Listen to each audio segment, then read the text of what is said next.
నమస్తే రమగారు. నమస్తే జయ.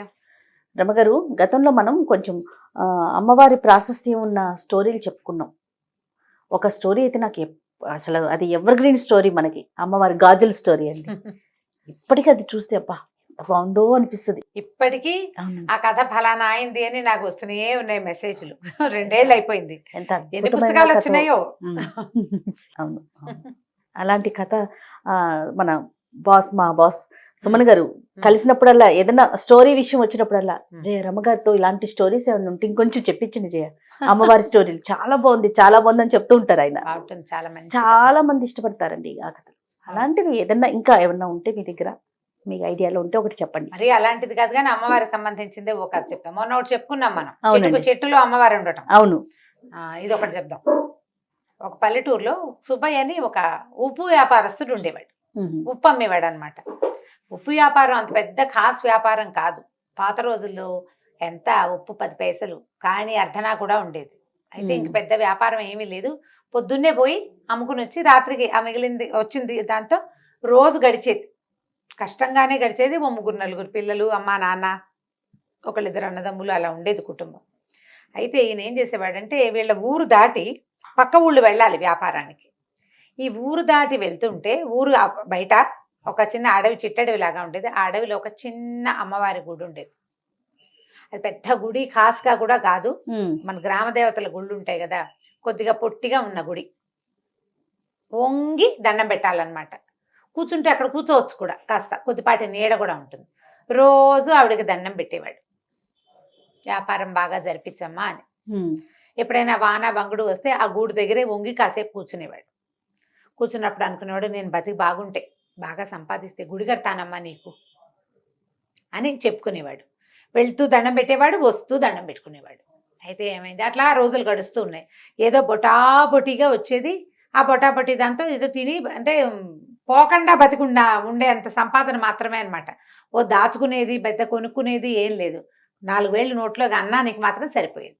ఇలా జరుగుతుండగా ఒకసారి ఒక వర్షాకాలంలో, ఉప్పు సాధారణంగానే వర్షాకాలం కొంచెం నీరు గారిపోతుంది. అవును, సహజంగానే రాళ్ళ ఉప్పు మెతకమెతకగా అయిపోతుంది, తడితడిగా ఉంటుంది.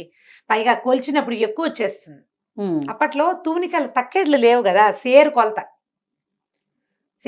ఎక్కువ ఉప్పు కూడా వెళ్ళిపోతుంది. అలాగే ఏదో నడుస్తుండేవాడు. ఒకరోజు జడివాన కురిసి ఉప్పు సంచులు తడిసిపోయి ఉప్పు అంతా కారిపోయిందట.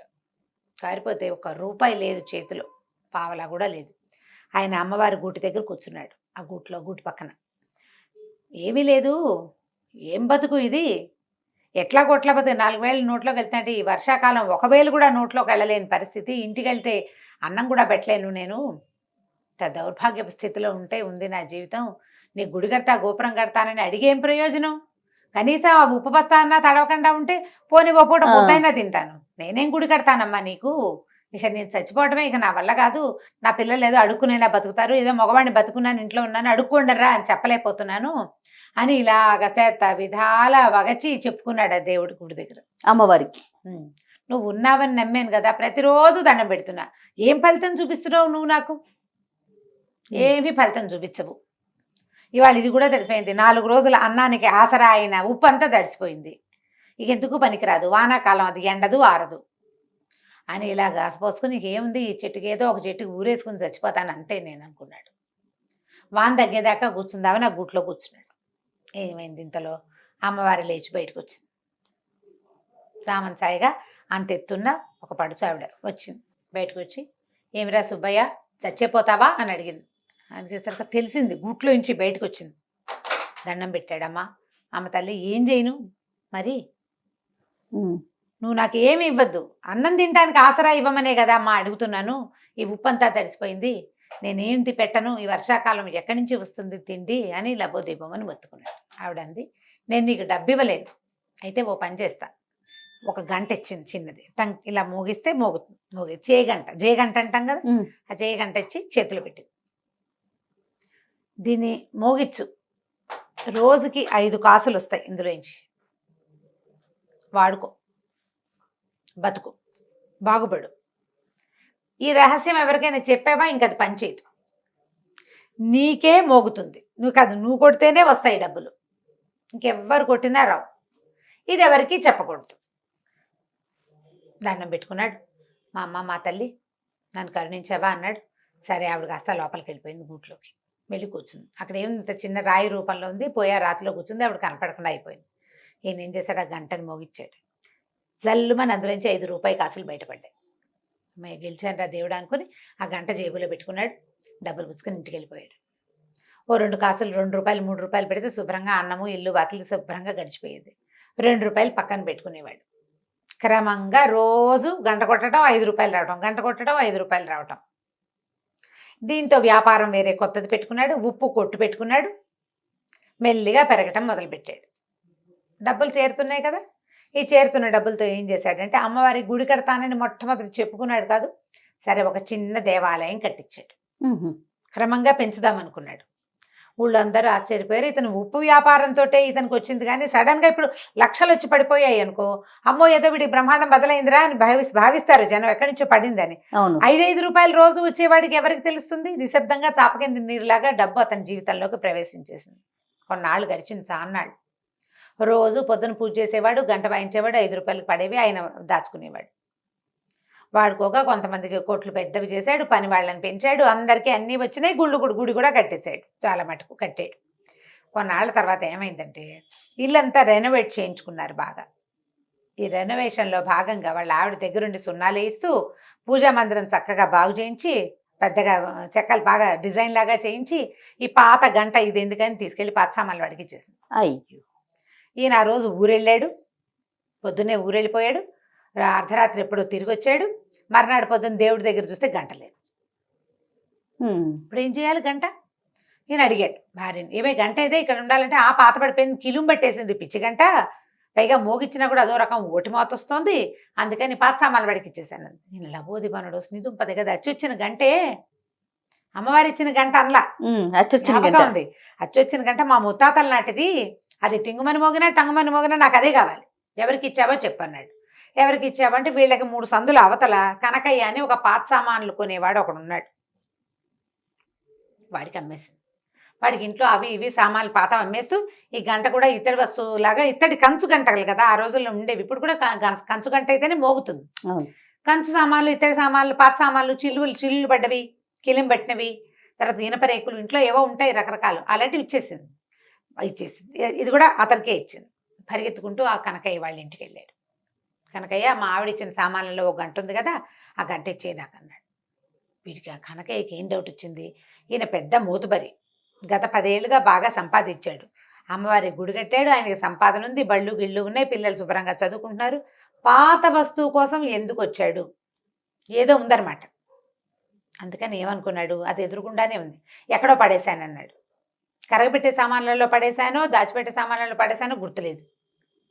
అంటే ఇతను ఏమన్నాడు, బాబు ఆ గంట ఇచ్చేసాయి అని అడిగేసరికల్లా నేను డబ్బులు కొన్నాను మీ ఆవిడ దగ్గర, నేను డబ్బులు ఇచ్చి కొన్నాను, నువ్వేమిస్తావో చెప్పు నీ గంటకన్నాడు. అనేసరికల్లా ఇతను అన్నాడు, అదేమిటి నువ్వు గంటకి ఎంత ఇచ్చావు అంత ఇస్తాను తీసుకోమన్నాడు. ఒప్పుకోలే, ఏదో ఉంది ఆ గంటలో విశేషం, అదేమిటో చెప్పు ముందు నాకన్నాడు. అనేసరికల్లా ఇతను అన్నాడు, కాదయ్యా ఆ గంటలో ఒక ప్రత్యేకమైన అర ఉంది, కొంత డబ్బులు దాచిపెట్టుకున్నాను, అందులో ఒక మహిమ గల గంట అది చెప్పాడు. అమ్మవారి సంగతి చెప్పలా, అమ్మవారి సంగతి చెప్పలా, నేను డబ్బులు దాచిపెట్టుకున్నాను, మహిమగల గంట వస్తువు ఎప్పుడైనా అత్యవసరానికి తీసుకోవడానికి దాచుకున్నా, నాది నాకు ఇచ్చేయమన్నాడు. ఇంకా నయం గంటలో డబ్బులు పెడతారా ఎవరైనా అన్నాడు కనకయ్య. గంట అంటే ఏముంటుంది, ఇట్లా ఇలా ఉంటుంది, పైన పీడు ఉంటుంది, లోపల వేళ్లాడే ఒక లోలకం లాంటిది ఉంటుంది, ఇలా అంటే మోగుతుంది. అందులో రహస్య పర్లు ఎలా ఉంటాయి చెప్పు, పైగా నేను తెచ్చేటప్పుడు చూసి అందులో ఏం లేదు, నువ్వు అబద్ధం చెప్తున్నావు అన్నాడు. కాదు నిజమే చెప్తున్నాను, నా మాట అబద్ధం అని తెలితే 1000 వరహాలు ఇస్తాను, నేను నా గంటలో ఇచ్చి డబ్బులు తీయలేకపోతే 1000 వరహాలు ఇస్తా, నువ్వేమిస్తావో చెప్పన్నాడు ఈయన సుబ్బయ్య గారు. ఇతను ఏమన్నాడు, నేను 1000 వరహాలు ఇస్తా, ఆ గంటలో ఏం లేదన్నాడు. రేపొద్దున చూపిస్తానన్నాడు. సరే ఈయన ఏమనుకున్నాడు, సరేలే వాడేం చేయలేడు దాన్ని. ఈయన ఇంటికి వెళ్ళిపోయాడు. మర్నాడు పొద్దున జనాలందరినీ పిలుచుకుని ఆయన వచ్చాడనమాట. ఈ లోపల ఈ రాత్రి కనకయ్య సాయంకాలం నుంచి మొదలుపెట్టి వాళ్ళ తమ్ముడిని పిలిచాడు, బావమరిదని పిలిచాడు, ఆ గంటను తిరిగేశారు, మరగేశారు, నేలకేసి కొట్టారు, విసిరారు, ఎక్కడి నుంచి ఏమీ బయటికి రాలే. దాంట్లో ఒక అర ఉండేందుకు ఏ అవకాశము లేదు. ఎక్కడ పెట్టాడో తెలీదు. ఏమైనా రహస్యపు మీటల మీద బాగా తోమేరు మెరిసేలాగా. చింతపండు ఉప్పు పెట్టి తోమేరు, నిమ్మకాయ డిప్పేసి తోమేరు, ధగధగాయమానగా బంగారపు గంటలే మెరుస్తోంది. అందులోంచి ఏమీ బయటికి రాదు. సరే ఏమనుకున్నాడు, ఇందులోంచి ఏమీ రాలేదు కాబట్టి అతను కూడా తీయలేడు. తీయిస్తాడు, తీయకేం చేస్తాడు, చూద్దాం అనుకున్నాడు. మర్నాడు పొద్దున వారవీర ఇతని చుట్టుపక్కల వాళ్ళు నలుగురు చేరారు, ఆయన ఓ నలుగురిని తెచ్చాడు. గంట అందరి మధ్యలో ఆ గంట ఆయనకి ఇచ్చేయాలి. ఇచ్చేసరికల్లా సరే ఇందులో ఏమీ లేదు, నేను తిరిగేశాను మరగేశాను, ఇందులో ఏం లేదు, నువ్వు అబద్ధం చెప్పావు, 1000 అక్కడ పెట్టి గంట తీసుకోమన్నాడు. 1000 రూపాయలు ఇస్తానన్నాడు కదా. అయితే ఈ సుబ్బయ్య గారు అన్నాడు, ముందు గంట నా చేతిలో పెట్టు, డబ్బులు నేను తీసి చూపిస్తాను నీకు ఇందులో. సరే ఇచ్చాడు. ఇచ్చేసరికల్లా ఈయన ఏం చేశాడు, ఆ గంటను దండం పెట్టుకుని అలాగా మోగించి ఆ గంటల నుంచి 5 రూపాయల బిళ్ళలు అతని చేతిలో పెట్టాను. ఇదిగో నేను దాచిపెట్టాను, ఇదిగో అని చూపించాను. జనాలంతా ఆశ్చర్యపోయారు, ఎలా దాచావు అని. ఇప్పుడు నా పూర్వీకుల గంట కదా, ముత్తాతల నుంచి మా ఇంట్లో ఉంది, నేను దాని ఆసరాతోటే బతికాను, నేను మీకు చూపించేస్తానా, నాది ఇది, మా ఇంట్లో నుంచి ఇతను తెచ్చాడు, ఎందుకు చూపిస్తాను నేను మీకు, ఎలా దాచాను చూపించక్కర్లేదు. ఇప్పుడు కనకయ్య ఇది ఆశపడ్డందుకు ఏమిటి ఇచ్చేస్తే గంట అని అడిగితే ఏముంది, పావలా ఇచ్చుంటాడు ఆ గంటకి, ఆ పావలాను ₹1 పావలాకి ₹1 లేదా రూపాయి ఇవ్వు అంటే సరిపోయేది. పందెం కట్టేందుకు 1000 రూపాయలు ఇవ్వాల్సి వచ్చింది.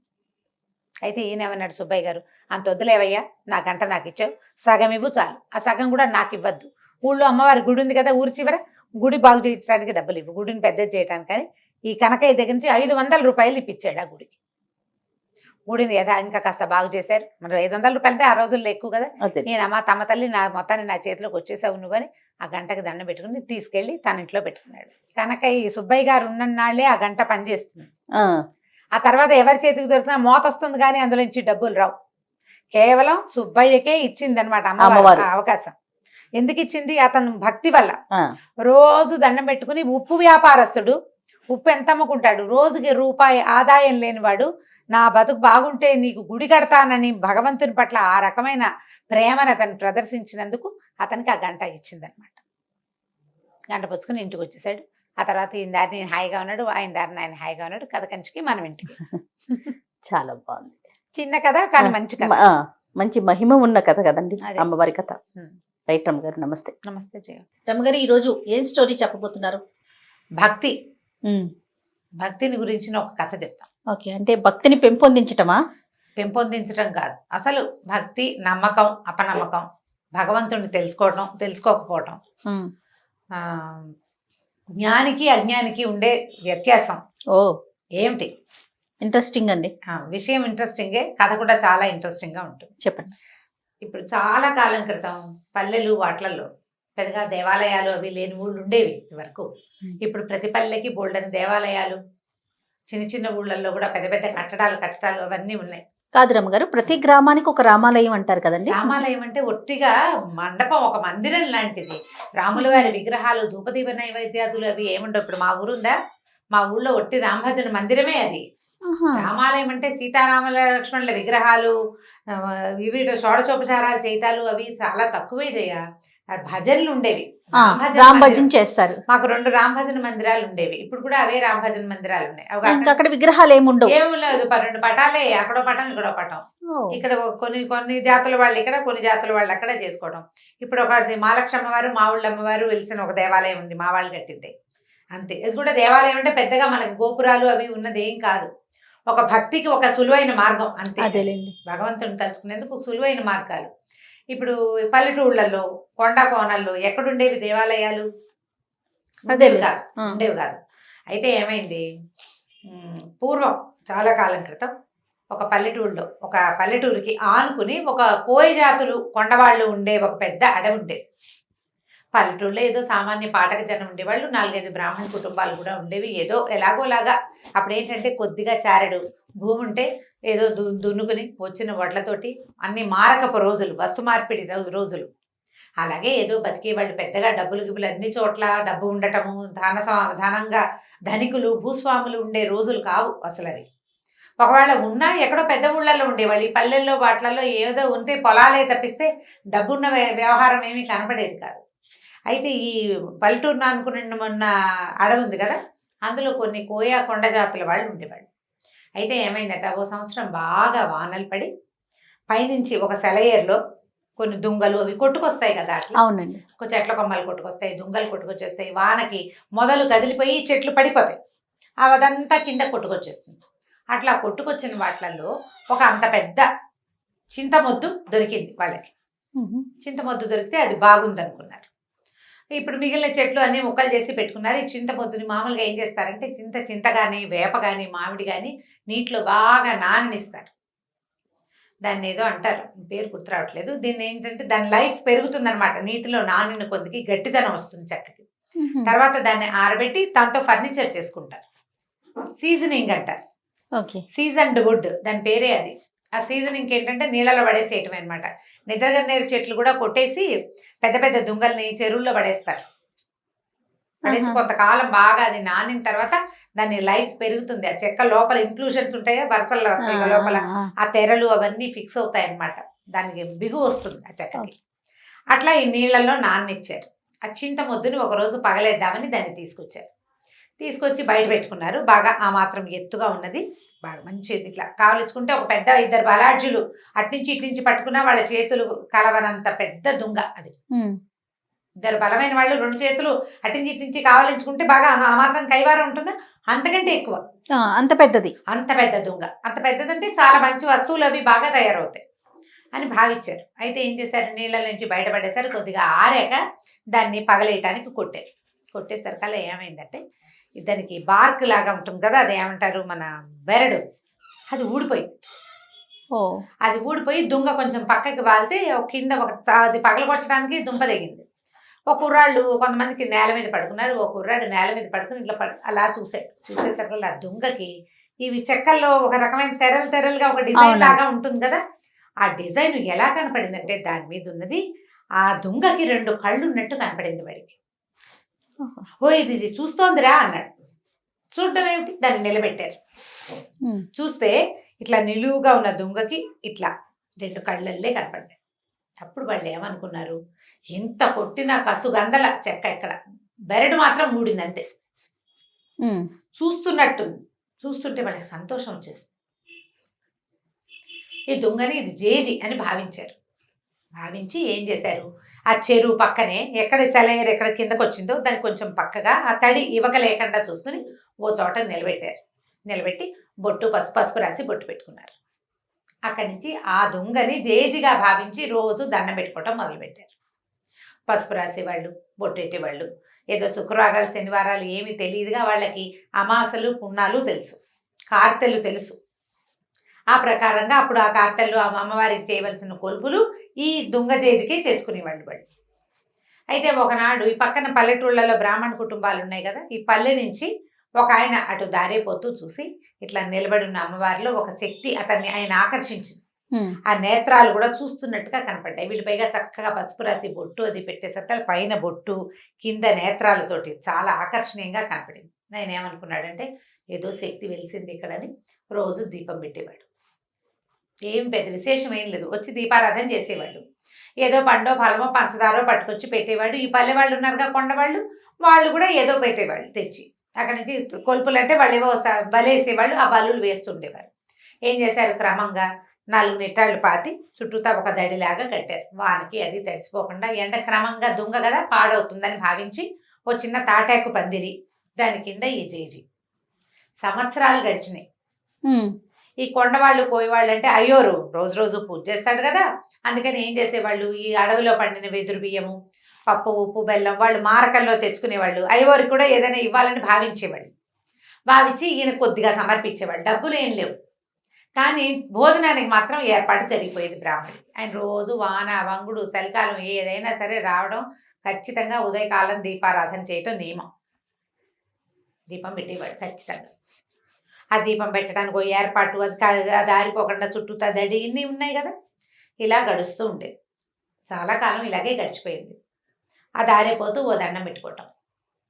పల్లె వాళ్ళంతా రోజు ఏం చేసేవాళ్ళు, వెళ్ళేటప్పుడు దండం పెట్టుకునేవాళ్ళు, వచ్చేటప్పుడు ఇంత దొరికింది, నీ పొద్దు నేను చూసి దండం పెట్టుకున్నావు, ఇది దొరికింది. పొద్దు నేను చూసినా ఏమీ దొరకలేదు. ఆ 2 ఒకటేమో సంతోషంగా చెప్పేవాళ్ళు, రెండోది కంప్లైనింగ్గా చెప్పేవాళ్ళు. మర్నాడు నిన్ను అడిగాను కదా ఇవాళ దొరికిందని సంతోషించేవాళ్ళు. ఏముంది భక్తి మూఢత్వం అంతే. అంతే. దొరికే నాడు దొరుకుతుంది, దొరకని ఆ. నాడు దొరకదు. దానికి అమ్మవారు చేసేది వీడికి ఇది ఏమీ లేదు, కానీ అలా నమ్మకం అనమాట. అయితే కొన్నాళ్ళ తర్వాత ఏమైందంటే ఇది 12-13 సంవత్సరాలు నడిచిపోయింది. ఒకరోజు మంచి వర్షాకాలం ఈయన దీపారాధన చేయడానికి వాన వేళనే వచ్చాడు. రోజులాగా తెల్లవారే రాల, కరవ లేట్ అయిపోయింది. ఇతను వచ్చేసరికల్లా ఆయనకి ఎట్లా కనపడిందంటే దూరం నుంచి ఒకడెవడో ఒక గుర్రం కట్టేస్తుంది కింద. ఈ అమ్మవారి తాలూకు తాటాకుల పాక దగ్గరే ఒక గుర్రం కట్టుంది. గుర్రం బాగా తడిసిపోయింది, ఎప్పటి నుంచో వానలో తిరుగుతోంది. ఒక మనిషి అక్కడ నుంచుని ఉన్నాడు. దూరం నుంచి చూస్తే వాడి పెద్ద ఆజానుబాహుడు, కటువుగా ఉన్న రూపం. వాడి బట్టలు అవన్నీ ఎలా ఉన్నాయంటే మొరటుగా ఉన్నాయి.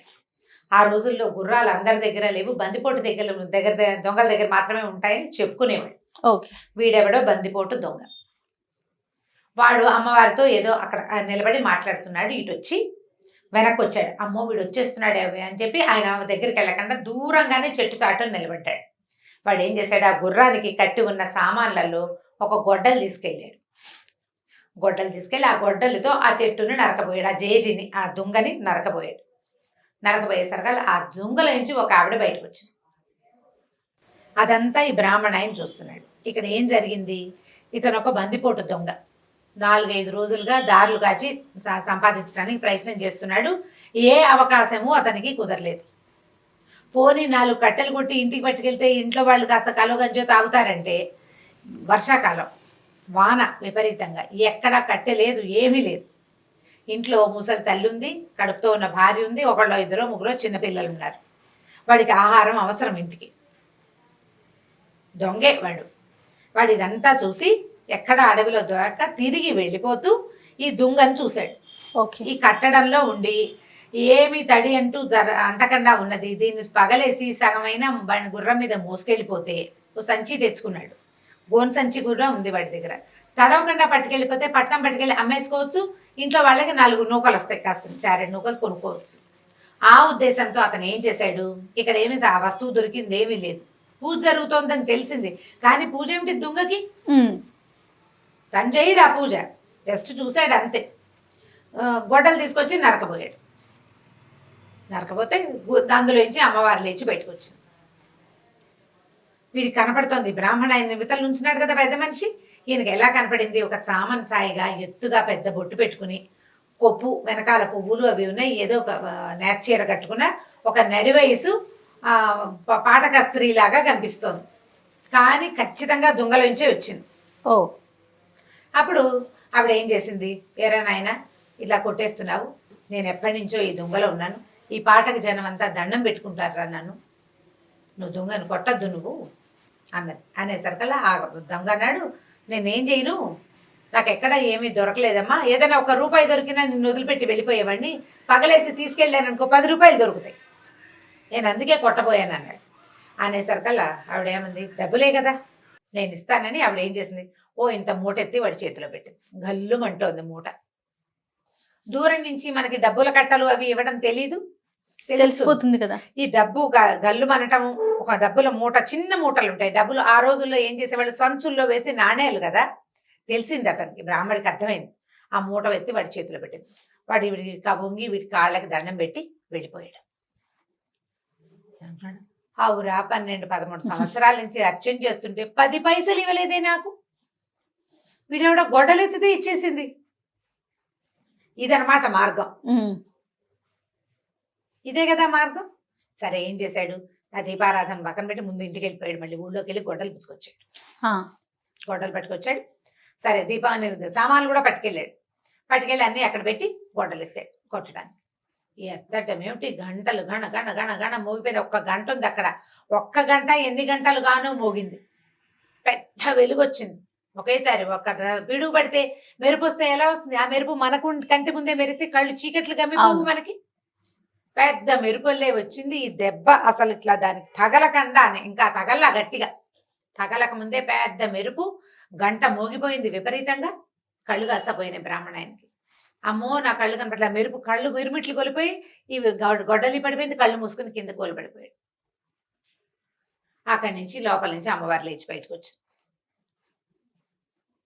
వచ్చేసరికల్లా ఏం బ్రాహ్మణైనా అదేమిటమ్మా నన్ను నన్ను గుడివాడిని చేసేసావు నువ్వు, ఇందాకటి వాడు కొట్టినప్పుడు వాడికి కొడుతుంటే వాడికి డబ్బిచ్చేవే, ఆ, ఇన్నేళ్ల నుంచి నిన్ను సేవిస్తున్నాను, నాకు ₹1 ఇవ్వల, పైగా కొడితే డబ్బిస్తావని నిన్ను కొట్టబోయాను నేను, వాడికి డబ్బిచ్చి నా కళ్ళు పోగొడతావా నువ్వు, నీకు భక్తుడిని కదా, 12-13 ఏళ్ళ నుంచి నిన్ను సేవిస్తున్నాను ఇన్ని సంవత్సరాలుగా అనేసరికల్లా ఆవిడేమందంటే, నిజం నువ్వు నా భక్తుడివి, వాడు నా భక్తుడు కాదు, వాడికి నేను ఉన్నట్టే తెలీదు, నన్ను అమ్మవారిగా భావించి కొట్టాల, వాడు దుంగగా భావించి కొట్టాడు, వాడు అజ్ఞాని, ఇందులో దేవుడు లేడని వాడు అనుకున్నాడు, నీకు తెలుసు నేను ఇందులో ఉన్నానని, నీకు తెలుసు కదా, తెలిసి నువ్వు నన్ను కొట్టబోయావు, భగవంతుడని తెలిసి శక్తి అని తెలిసి కొట్టబోయిన వాడికి కళ్ళు పోవాలా ప్రాణం పోవాలా, వాడు అజ్ఞానంతో చేశాడు, వాడికి తెలియదు అసలు నేనెవరో తెలియదు వాడికి, నువ్వు 12-13 సంవత్సరాల నుంచి నేను ఇక్కడ ఉన్నానని నమ్మేవు, నాకు రోజు దీపం పెట్టావు, నువ్వు పెట్టిన దీపపు వెలుగులోనే ఈ ఊరి జనమంతా నన్ను చూసి దండం పెట్టారు, ఒక్కరోజు కూడా అన్నానికి వెతుక్కున్నావా నువ్వు, ప్రతిరోజు నీ అన్నం ఏర్పాటు చేశాను నేను, నువ్వు నాకు దీపం పెట్టినందుకు ప్రతిగా నీకు భోజనం ఏర్పాటయ్యింది, అది నేనే చేశానని మరి నేను కాకపోతే ఎవడు చేశాడు, వాళ్ళు నీకు తెచ్చిచ్చారు, నాకు నువ్వు దీపం పెట్టావు కాబట్టి వాళ్ళు నీకు ఇచ్చారు, మీ ఇంట్లో నువ్వు పెట్టుకుంటే తెచ్చియ్యరు కదా, ఇప్పుడు వాడు అజ్ఞానంతో కొట్టాడు, వాడికి నేను వద్దన్నా కొడతాడు, నేను వాడిని ఏం చేయలేను, ఎందుకంటే వాడు నన్ను నమ్మడు అసలు, నేను తెలియదు వాడికి, నీకు తెలుసు, తెలిసి నువ్వు చేయొచ్చా ఈ పని, తెలియని వాడు ఏ తప్పు చేసినా ఓకే, తెలిసిన వాడు చెయ్యొచ్చా, ఇది తప్పని నీకు తెలుసు, చెయ్యకూడదు కదా, అందుకే నీ కళ్ళు పోయినాయి, ఇప్పుడు చెప్పు, 100 నాణేలు వాడికి ఇచ్చాను, నీకు కావాలంటే ఇస్తా, మళ్ళీ 100 నాణేలు వాడికి ఇచ్చాను, నీకు కావాలంటే ఇస్తా, కళ్ళు కావాలా 100 నాణేలు కావాలా తేల్చుకో, నేను కావాలా నీకు 100 నాణేలు కావాలా, ఇప్పుడు సమాధానం ఏది, బ్రాహ్మణుడు నిర్ఘాంతపోయాడు, కాదు డబ్బుకు ఆశపడ్డాను నేను, ధనదేవత నన్ను అట్లా పిలిచింది,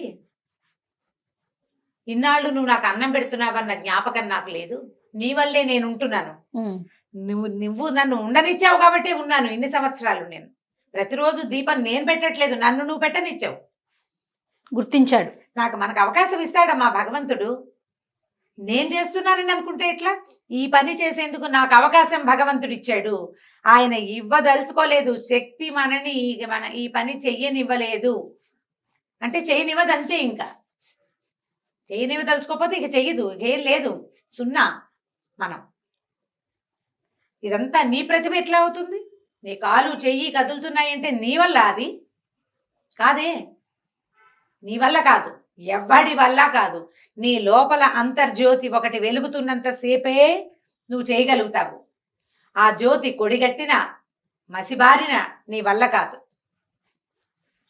దాన్ని అలా వెలిగించి ఉంచేదే భగవత్ శక్తి, అది ఒప్పుకుంటేనే నీ కాళ్ళు చేతులు అన్ని సమస్తము వదులుతాయి, నువ్వు చేస్తావు క్రియ, ఏదో విజయం సాధిస్తావు,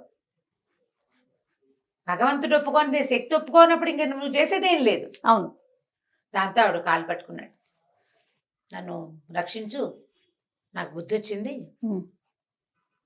నేను జ్ఞానిగా ఉన్న అజ్ఞానిని, భగవంతుడు ఉన్నాడని తెలిసినా తెలుసుకోలేని అజ్ఞానిని నేను, నన్ను నాకు కరుణించమంటే ఆవిడకి కళ్ళు వచ్చేసినాయి బ్రాహ్మడికి, కానీ ఆ అమ్మవారు అతనికి కనపడలా, బతిమలాడుకున్నాడు, కనిపించమని, నాకు ఒక్కసారి కనపడు, దూరం నుంచి చూశాను నిన్ను దగ్గర నుంచి చూసే అవకాశం నాకు ఇవ్వు, ససేమిరకు మూవ్ అనలేదు, జీవితంలో అతను ఆ శక్తిని చూడలేడు, ఇప్పుడు అసలు అమ్మవారు ఒక శక్తిని ఈ చెక్కలో ఉందని వాళ్ళు పూజిస్తున్నారని తెలియని అజ్ఞాని, ఒక దారులు కాచే దొంగవాడికి సాధారణంగా మనిషి రూపంలో ప్రత్యక్షమయ్యి వాడితో మాట్లాడి వాడిని నెమ్మదిపరిచి వాడికి కావాల్సిన డబ్బులు ఇచ్చి ఈ పని చేయబోక అని చెప్పి పంపించేసింది, ఇన్ని సంవత్సరాలుగా పూజ చేస్తున్న వాడికి ఎప్పటికీ వాడికి అవకాశం కనిపించదు, ఆ మనిషికి అవకాశం లేదు, ఆ బ్రాహ్మడికి ఆ అవకాశం ఇవ్వకుండానే అమ్మవారు లోపలికి వెళ్ళిపోయింది, ఆ తర్వాత ఎప్పుడూ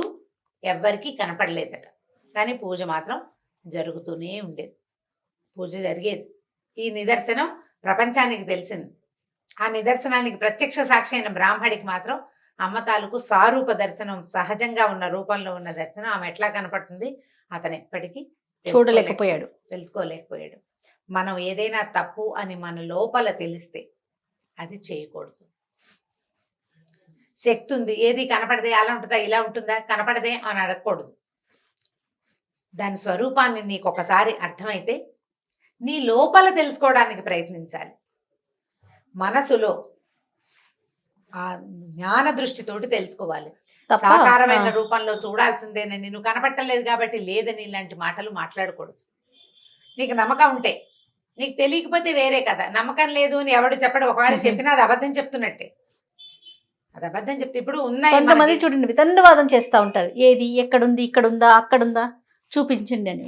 ఇలాంటి వాళ్ళకి ఇలాంటి కథ నిజంగా చెంప పెట్టే కదా. మన శరీరంలో ప్రాణం ఎక్కడుందో ఒక చోట నువ్వు చూపించు. నువ్వు చేయలేదు, అది ఇందులో ఒక్క పదార్థం నువ్వు చేసింది కాదు. నీ శరీరంలో నువ్వు పైన గోళ్ళకి రంగేస్తావు. ఏది గోరు మొలిపించు, నీ వల్ల అవుతుందా? గోరింటాకు గోళ్ళని పెట్టుకుంటాం. ఈ చర్మం తెప్పించు ఎక్కడి నుంచి అయినా. చర్మం దానంతటది తెచ్చుకుంటుంది. రిపేరబుల్ పొజిషన్ లో ఉంటే బాడీ దాన్ని రిపేర్ చేసుకుంటుంది. అది ఎవ్వరూ చేయలేరు. ఇవన్నీ దానంతటది చేయవలసిందే తప్ప నువ్వు చెయ్యని దానికి నువ్వు సాక్ష్యాలు అడిగితే ఎలా కుదురుతుంది? చాలా బాగుంది రమ్మగారు. కథ మాత్రం చాలా అద్భుతంగా ఉంది. అదే నేను చెప్పట్లా, వితండవాదం చేసే వాళ్ళకి నిజంగా చెంపపెట్టు లాంటి కథలు ఇలాంటివన్నీ కూడా. అవును, అద్భుతంగా ఉంది. పిల్లలకి చెప్తానికి బాగుంటుంది, పెద్దవాళ్ళు తెలుసుకో ఇంకా బాగుంటుంది. రమ్మగారు, అమ్మవారిని పూజించే భక్తులు విపరీతంగా ఉంటారు. ఎక్కువ మంది అమ్మవారినే కొలుస్తుంటారు రమ్మగారు. అది గ్రామ దేవతలు కావచ్చు, లేకపోతే అమ్మలు కావచ్చు. ఇలాంటి వారి స్టోరీస్ మనం గతంలో కొన్ని చెప్పుకున్నాం కదా, అలాంటిది ఏదన్నా ఉంటే ఒకటి చెప్పండి. చందమామ కథే చెప్తాం. నాకు కూడా భలే ఇష్టం రమ్మగారు అమ్మవారు అంటే. ఇంతకుముందు చెప్పిన 3-4 కథలు చాలా హిట్ అయినాయి. అవును. ఒక ఊళ్ళోనట గంగులని ఒక అతను ఉండేవాడు.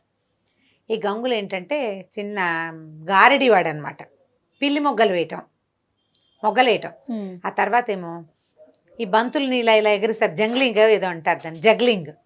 బాల్స్ ఎగరేయటం, బంతులు ఆడించడం. 6-7 బంతుల్ని ఇలా 2 చేతులతోటి ఆడించడం జగ్లింగే. అలాగే గుర్తుంది దాని పేరు ఇంగ్లీష్లో.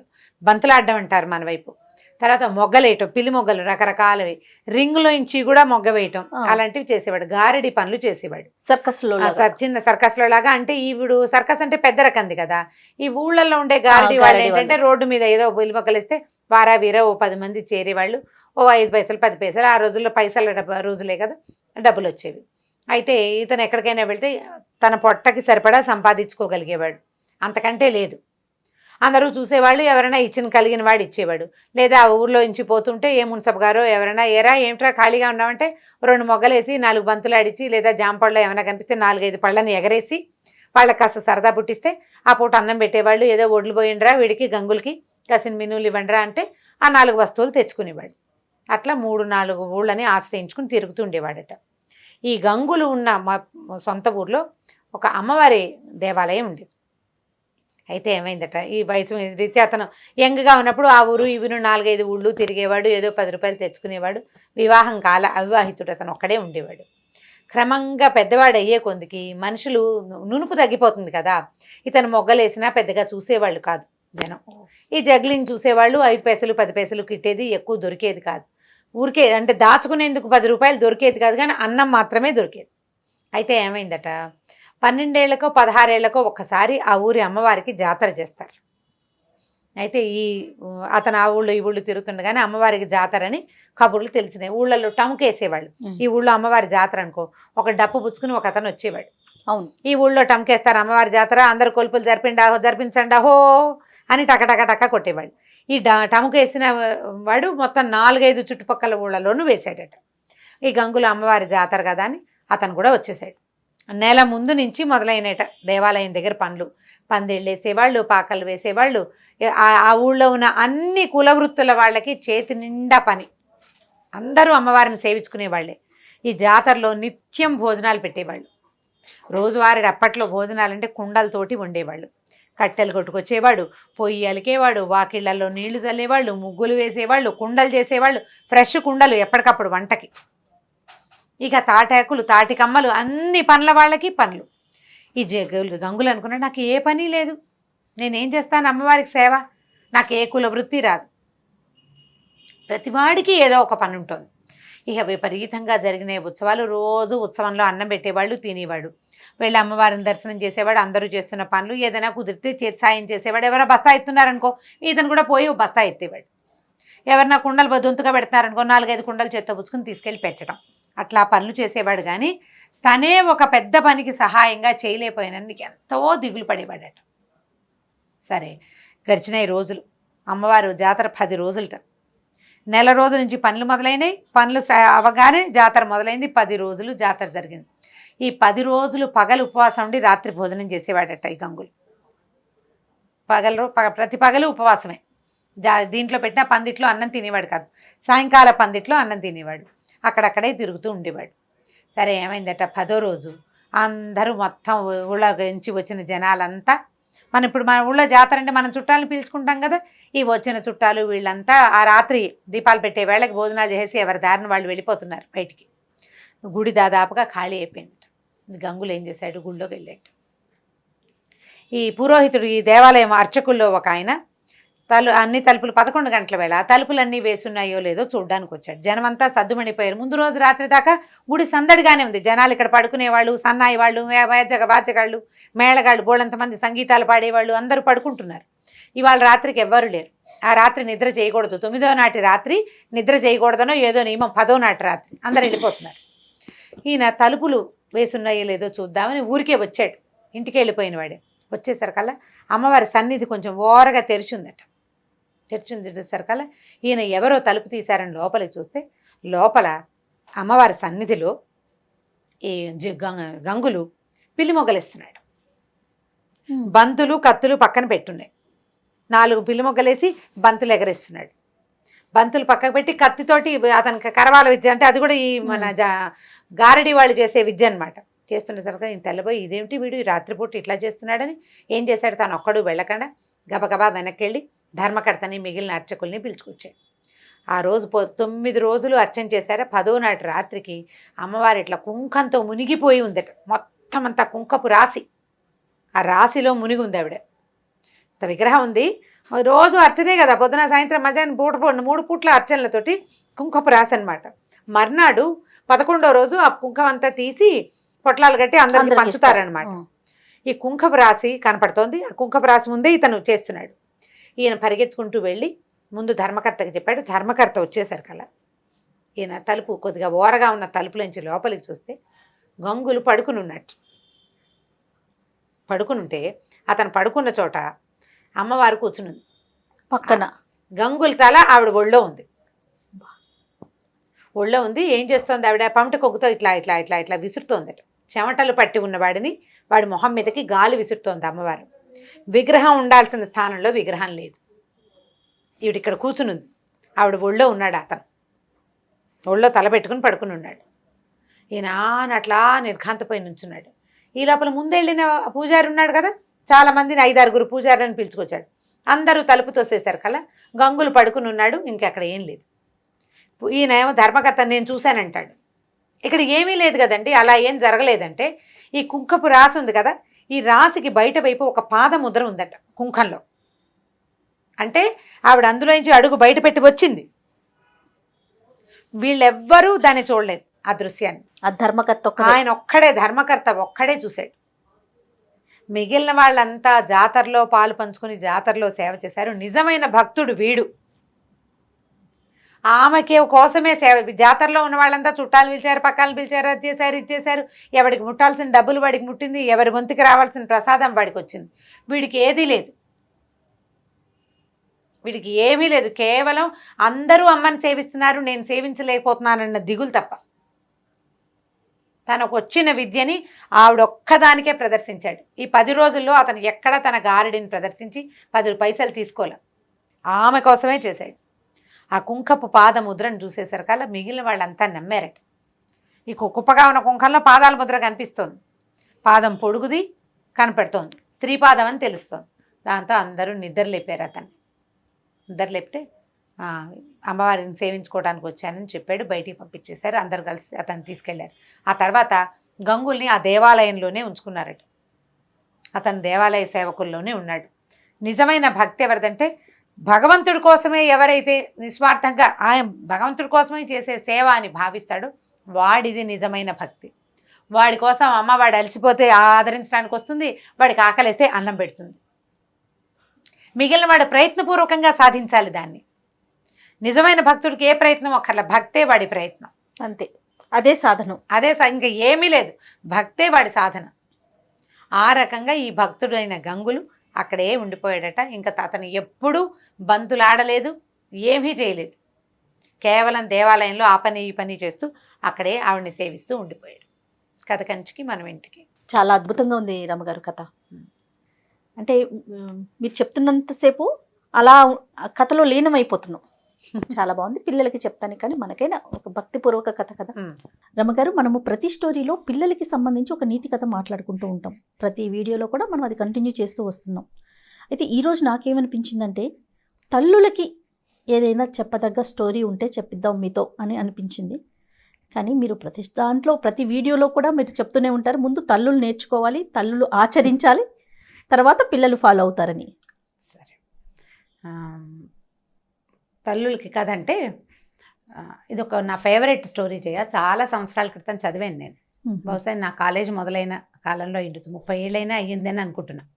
అంత పాత కథ. మామూలుగా నేను రైటర్స్ని గుర్తుపెట్టుకుంటా. ఏదైనా ఒక కథ చదివితే కథ రైటర్ ఎవరు చెప్తూ ఉంటారు కూడా మీరు. ప్రతిదానికి రైటర్ పేరు చెప్తాను. నేను చదువుతాను అంటే ఇప్పుడు ఒకరి కథలు నచ్చినాయి అనుకో, వారి కథలు వెతుక్కుని అవి చదవటం, అలా నాకు ముందు నుంచి అలవాటు ఉంది.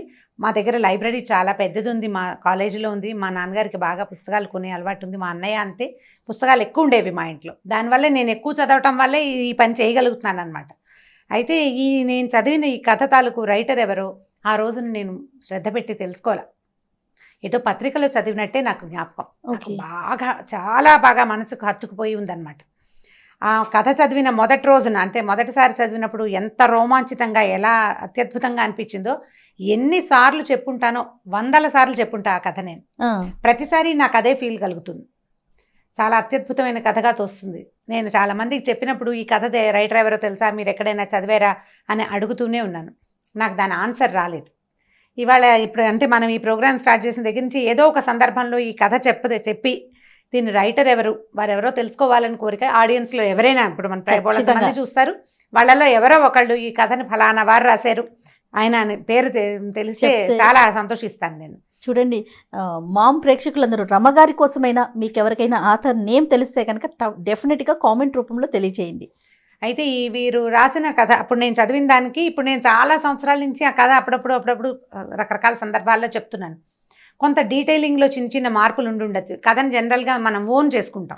మామూలుగా నేను చదివిన కథలు ఎలా చదివాను యథాతథంగా అలా మనం చెప్పం కదా, చిన్నప్పుడు మార్పులు వస్తాయి. ఫ్రేమ్ మాత్రం, అంటే స్టోరీ ఫ్రేమ్ మాత్రం అదే ఫ్రేమ్. అయితే ఇది ఒక 200 ఏళ్ల నాటి కథ అనుకుందాం, అలా అయ్యుండొచ్చు అనిపిస్తోంది. అంటే ఆ కథ చెప్పిన సందర్భం దీన్ని బట్టి. అప్పట్లోనట ఒక గాజుల వ్యాపారి ఉండేవాడు. ఓకే. ఈ గాజుల వ్యాపారి అంటే ఇప్పుడు మామూలుగా మనం షాప్కి వెళ్ళి కొనుక్కుంటున్నాం. ఒక 20-30 ఏళ్ళ నాడు, 10-15 ఏళ్ల నాడు, ఇప్పుడు కూడా మరి పల్లెటూళ్ళల్లో కనపడుతుందేమో, గాజుల మలారం అనేవాళ్ళు. మలారం దింపటం అనేది ఒక ప్రోగ్రాం కింద ఉండేదన్నమాట. ఈ గాజులు వాళ్ళు ఏం చేసేవాళ్ళు అంటే ఒక పెద్ద మూటలో ఒక గాజుల పెట్టెలు పెట్టుకుని తీసుకొచ్చుకునేవారు. ఊళ్ళ వెంట తిరిగేవాళ్ళు. ఊళ్ళల్లో గాజులు వేయించుకోవటం అంటే ఇక్కడి నుంచి ఇక్కడ దాకా గాజులు దగ్గరగా వేసేవాళ్ళు. అంటే లూజ్గా ఉండే గాజులు తీసి పక్కన పెట్టే రకంవి కాదు, గాజులు ఉండాలి చేతి నిండా. అవి పూర్తిగా దాదాపుగా పోయినాక అప్పుడు మళ్ళీ కొత్త గాజులు ఎక్కించుకునేవాళ్ళు. ఎవరికి వాళ్ళు గాజులు వేసుకునే సిస్టమ్ పాతకాలంలో ఉండేది కాదు. ఇవి గాజులు అతను వీళ్ళ చేయి పట్టుకుని నొక్కి దగ్గరగా ఉండే గాజులు వేసేవాళ్ళు. పని పాటలు చేసుకునేవాళ్ళు కదా, వదులుగా అటు ఇటు కదులుతున్న గాజులు పగిలిపోతాయి త్వరగా. మట్టి గాజులు వేసుకోవటం అంటే ఇప్పుడు దగ్గరగా గుత్తంగా ఉన్నాయనుకో, చేతి నిండా ఉన్న గాజులు ఏ పని చేసినా పగలవు, చిన్నగా సవడి చేస్తూ ఉంటాయి. గాజుల చేత్తో అన్నం పెట్టడం అనేది ఒక ఏమనాలంటే రకరకాల సేయింగ్స్లో గాజుల చేత్తో అన్నం పెట్టడం అనేది ఒక సేయింగ్. అయితే ఈ గాజుల వ్యాపారి ఉండేవాడు. ఈయన చాలా దేవి భక్తుడు. ఓకే. అయితే ఆయన పేరేదో కానీ ఆయన దుర్గా అనేవాడు. ఎప్పుడు దుర్గా నేను రామ అంటుంటాను నేను, అలా ఆయన దుర్గా అనేవాడు. ఈ దుర్గా ఎట్లా అంటే కనపడ్డ అమ్మాయి దుర్గే, గాజులు వేయించుకునే అమ్మ తల్లి దుర్గే, అందరూ దుర్గలే. అతను అలా దుర్గా అని ఎప్పుడు దుర్గని తలుచుకుంటుంటే ఆయన దుర్గాదాస్ అని వాళ్ళట. అయితే ఈ దుర్గాదాసు ఊళ్ళ వెంట తిరుగుతూ ఉండేవారు, గాజులు వేసేవాడు. అయితే ఒకసారట ఆయన ఒక ఊరు నుంచి రెండో ఊరికి వెళ్ళాలంటే అప్పుడు నడకదారులే కదా, అప్పుడు ఇలా ట్రాన్స్పోర్టేషన్ అవి ఉన్నవి కాదు.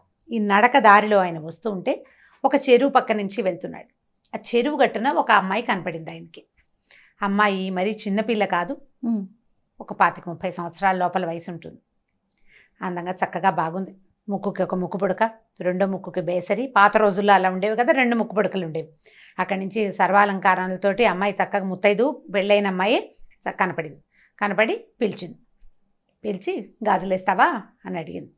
అయితే ఇంత నిర్జనంగా ఉంది ఈ అమ్మాయి ఇక్కడ ఎందుకుందంటే, ఆ అమ్మాయి చేతిలో బిందు ఉంది, మంచినీళ్ళకి వచ్చిందని అనుకున్నాడు. ఓకే, నేను ఆ ఊరు వెళ్తున్నాను, నువ్వు ఆ ఊరు వెళ్ళిపోతున్నావు, నేను ఇంటికి వెళ్తాను, నువ్వు నాకు గాజులు వెయ్యి అని చెప్పి చెయ్యి అందించింది. అందించేసరికల్లా ఈయన ఏం చేశాడు, సరే ఒక చెట్టు కింద దింపాడు మల్లారం. పెద్దవాడు, ఒక 50 ఏళ్ళు ఉండుంటాయి బహుశా.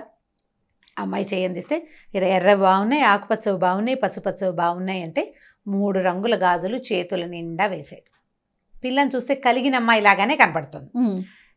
ఈ అమ్మాయి దగ్గర డబ్బులు ఉండవని అతను ఎందుకు ఊహిస్తాడు?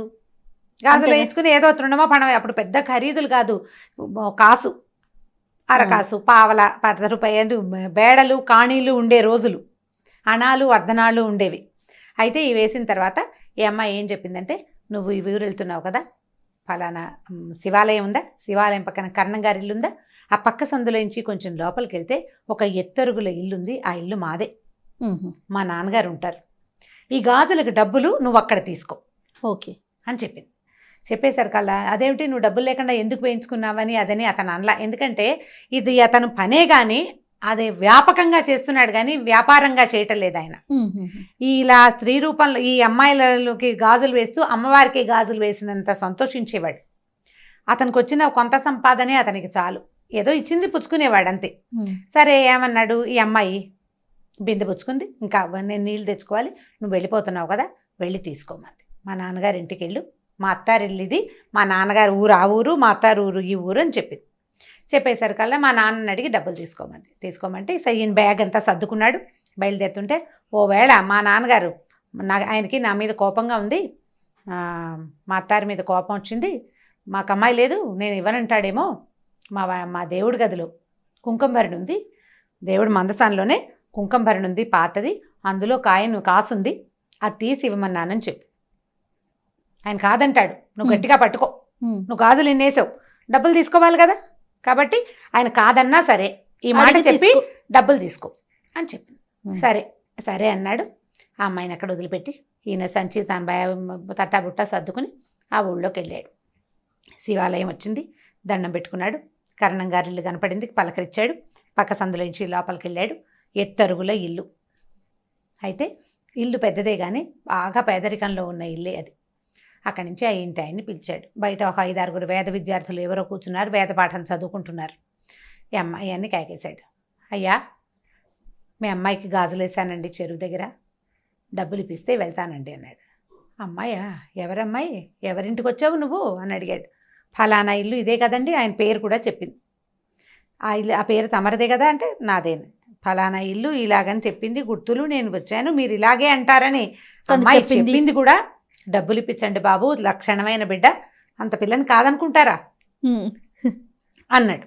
మీకు తగదాలుంటే సొంత పిల్లని కాదనుకుంటారా ఎవరైనా అనేసరికి ఈయనకు అర్థం కాదు. పిల్లని కాదనుకోవటం ఏమిటయ్యా, నాకు అసలు ఆడపిల్లలే లేరు, అమ్మాయిలు లేరు నాకు అన్నాడు.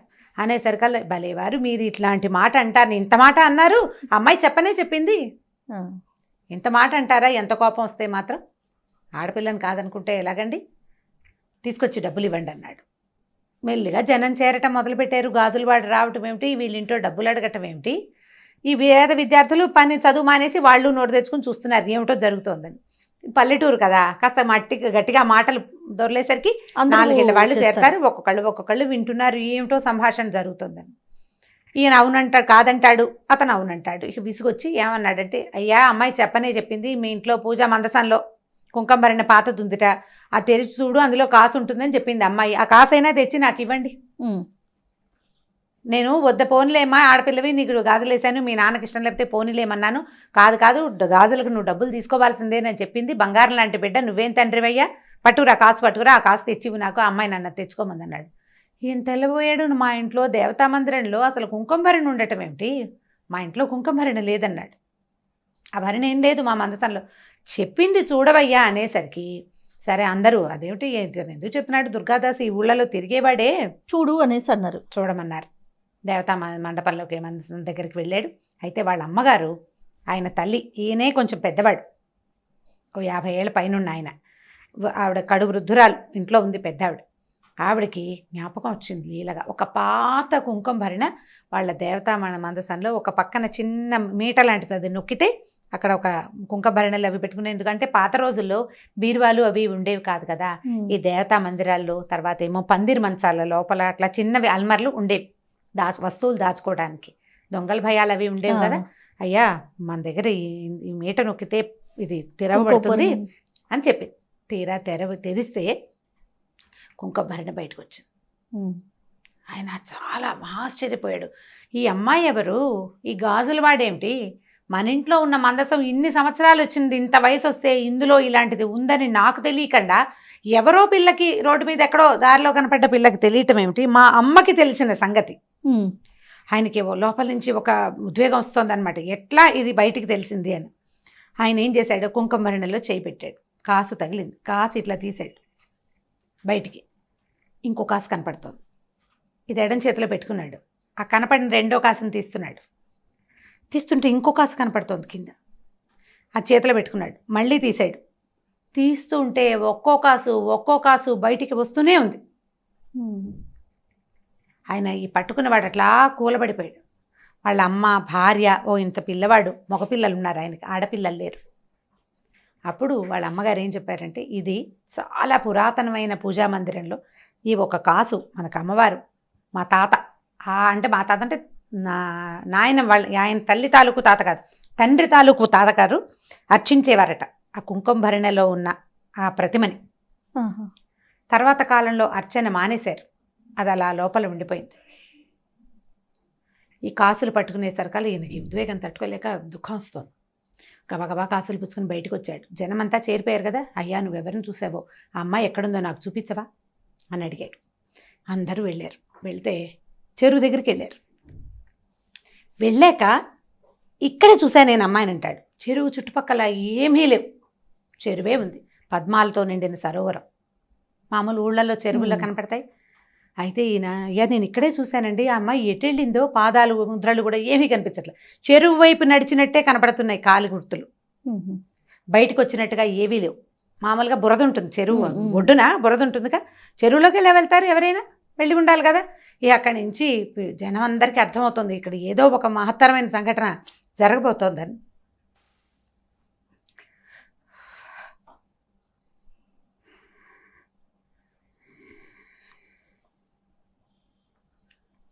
సరే దుర్గాదాసు పిలిచాడు. నేను ఒక అమ్మాయికి గాజులేసాను. జనం అంతా చెరువు దగ్గరికి చేరారు. ఊళ్ళో వాళ్ళంతా వస్తున్నారు, ఇక్కడ ఏదో జరగబోతోందని తెలుస్తోంది. అక్కడి నుంచి ఈ దుర్గాదాసు, అమ్మా నేను నీకు గాజులేసానని చెప్పినా కూడా నమ్మలేని పరిస్థితి కనపడుతోంది. వాళ్ళకి అమ్మాయిలే లేరని ఊరంతా సాక్ష్యం చెప్తున్నారు. నేను ఏ తల్లికైతే గాజులేసాను ఆమె ఇక్కడ కనపడితే కానీ ఇప్పుడు నమ్మరు. ఈ విషయం నేను ఎట్లా చెప్పానో కూడా నాకు తెలియటం లేదు అని చెప్పి ఈయన గట్టిగా ఎలుగెత్తి దుర్గా దుర్గా అని పిలిస్తే చెరువులోంచి 2 చేతులు వచ్చినాయి పైకి. రెండు చేతులకి ఎరుపు, పసుపు, ఆకుపచ్చ గాజులు ఫుల్గా ఉన్నాయట చేతుల నిండా. ఈ పైకి వచ్చిన చేతుల్ని ఆ ఊరంతా చూసింది. వాళ్ళు ఏమనుకున్నారంటే, ఒక శక్తి ఒక బ్రాహ్మడి ఇంట్లో 100 సంవత్సరాల పైగా నిక్షిప్తం అయిపోయి లోపల ఉండిపోయిన శక్తి నన్ను పూజించే సమయం వచ్చింది అని బయటికి రావడానికి ఆమె చేసిన ప్రయత్నం ఏంటంటే, ఒక గాజులు అతని పూర్వజన్మ పుణ్యం, అతను చేసుకున్న పుణ్యం గారు. అంటే ఈ కథలో ఉన్న శక్తి అలాంటిదన్నమాట. అంటే భగవంతుడు తనని తను ప్రకటితం చేసుకోవాలంటే ఎలాగైనా చేయొచ్చు, శక్తి అది. ఇప్పుడు దేవుడు అంటే మగవాడే కాదు కదా, మగవాడికి మూలం తల్లి. ఆమె తనకి తాను బయటికి రావాలని గనక ప్రకృతి భావిస్తే ఈ రకంగా ఎవరికైనా ప్రత్యక్షం కావచ్చు. దానికి ఋషీశ్వరులు మునీశ్వరులు వాళ్ళే కావక్కర్లేదు, యజ్ఞయాగాదులు చేయని అవసరం లేదు. ఏమక్కర్లా. ఏ కుటుంబంలో అయితే ఆమె ఆనుచానంగా సంవత్సరాల తరబడి పూజలు అందుకుని తర్వాత కొంత గ్యాప్ తర్వాత మళ్ళీ వాళ్ళకి కనపడాలని అనుకుని దానికి ఈ గాజులతన్ని వ్యాజంగా చేసుకుంది. అతను ప్రత్యక్షంగా ఆమెను చూశాడు, పట్టుకుని గాజులు వేశాడు చేతికి. ఎందుకంటే ఆయన అందరి ప్రతి అమ్మాయిని ఆయన దుర్గగానే భావించేవాడు. అమ్మవారికే గాజులు వేస్తున్నంత భక్తి ప్రపత్తులతోటే గాజులు వేశాడు. ఒకవేళ డబ్బు ఇవ్వకపోతే పోనీ అనుకునేవాడట. ఎవరు ఇవ్వగలిగిన తల్లి దగ్గర తీసుకుని, ఏ పిల్లైనా ఆడబిడ్డకి చేతులకి గాజులు ఉండాలి కదా, ఎవరికైనా చేతికి గాజులు ఉండాలి. ముత్తైదు పిల్లకి గాజులు లేకపోతే ఎట్లా? ఇవ్వగలిగిన వాడు ఇస్తాడు. ఇవాళ ఇవ్వకపోతే వచ్చే సంవత్సరం ఏ ఒడిలో మినుములో పెసలో ఇస్తారని వేసేవాడట. అతని దగ్గరున్న ఆ లక్షణానికి మెచ్చి ఆమె స్వయంగా అతని దగ్గరకు వచ్చి గాజులు వేయించుకుని అక్కడికి వెళ్ళి తీసుకోమని. ఇప్పుడు ఎవరైతే పూజ చేయాలో వాళ్ళు ఆమెను చూడలేకపోయారు. చూడండి, చిత్రమైన సంగతి కదా. ఈ చెరువులోంచి చేతులు పైకి రావడం, ఆ చేతుల నిండా ఉన్న గాజులు ఉంగరాలు దగదగాయమానంగా ఉన్న ఆ చేతులు ఆ ఊరంతా చూసింది. స్పృహ తప్పి పడిపోయాడట దుర్గాదాసు. ఆ తర్వాత ఈ కథ అట్లా నడిచింది. మళ్ళీ వాళ్ళ ఇంట్లో మళ్ళా లలితా పూజ అందుకుంది. వాళ్ళకి ఐశ్వర్యం వచ్చింది. వాళ్ళు చాలా పేదవారు అయిపోయారు ఆ కుటుంబం వాళ్ళు. ఆ తర్వాత మళ్ళీ అక్కడ బాగా వాళ్ళకి అన్ని రకాల సంపదలు వృద్ధి పొందినాయి. అయితే ఇది ఎవరో ఒక కుటుంబం గురించి చెప్పించిన కథ కూడా అయ్యి ఉండాలి. నేను చదివాను, కానీ ఆ రాసిన వారి మహానుభావులు వారి పేరేమిటో నేను నాకు జ్ఞాపకం పెట్టుకోలేకపోయాను. చిన్నతనము మొదటిది, ఆ రోజుకి ఆ ధ్యాస లేకపోవటం. ఏదో పత్రికలో వచ్చింది చదివాను. మళ్ళీ తలుచుకుంటూ ఉంటే నాకు అది చాలా ఉద్వేగభరితంగా అనిపించింది. ఇది నా జీవితంలో చదివిన అత్యద్భుతమైన అతి తక్కువ కొన్ని కథల్లో ఇదొక కథ. ఎవరికైనా ఈ రైటర్ తెలుసుంటే ఆ రైటర్ పేరు, వారెవరో మహానుభావులు నాకు తెలియజేస్తే వాళ్ళకి బాగా రుణపడి ఉంటాను నేను. ఎందుకంటే ఎప్పటి నుంచో ఇప్పుడు నేను ఎంతమందికి చెప్పుంటానో, చెప్పిన ప్రతిసారి ఇదే ఉద్వేగం, ఇదే ఆనందం కలుగుతుంది జయ నాకు. ఎందుకంటే భగవంతుని మనం తెలుసుకోవటం ఒక రకం. మనం మామూలుగా చెప్తాం దేవుడు ప్రతి చోట ఉండలేక తల్లి రూపంలో జన్మించాడు, అందుకని ఆయన తల్లే దేవుడుగా మనకి ప్రతి విషయానికి వస్తుందని.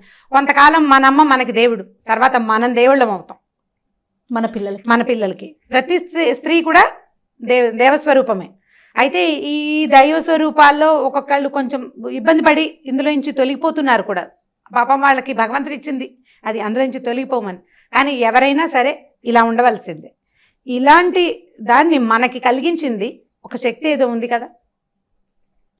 ఆ శక్తిని గురించి మనం ఇట్లాంటి కథలు తెలుసుకుంటే మనం ఈ దేవుడు లేడు, ఇలాంటిది ఏదీ లేదు, ఇలాంటి భావన నుంచి బయటపడిపోతామని అనిపిస్తుంది. కానీ మామ్ స్టార్ట్ చేసిన డే 1 నుంచి మన ఇద్దరం ఎన్నో వీడియోస్ చేసాం రామ్ గారు. ఫస్ట్ టైం నేను మిమ్మల్ని చూశాను. ఒక స్టోరీ మధ్యలో మీరు ఆగిపోయి మళ్ళీ రీస్టార్ట్ చేయటం అనేది ఇది బహుశా ఫస్ట్ వీడియో అనుకుంటాను. ఈ కథలో ఉంది కదా జయ, ఈ కంటెంట్లోనే అలాంటిది ఉంది. ఎంత చిన్న మామూలు వాడికి, మామూలు మనిషికి, మామూలు వ్యాపారస్తుడికి దేవి సాక్షాత్కారం జరగటం అనేది చాలా అత్యద్భుతమైన సంగతి. ఇలాంటివి ఇంకొక 2 కథలనైతే నాకు చాలా ఇష్టమైన కథలు. ఈ కథ నాకు చాలా ఎంత హాట్ ఫేవరెట్ అంటే, దీనంత ఇష్టమైన కథ నిద్రలో కూడా నేను తలుచుకునే కథ ఇంకొకటి లేదు. చాలా అత్యద్భుతమైన కథగా తోస్తుంది. ఎవరో మహానుభావులు.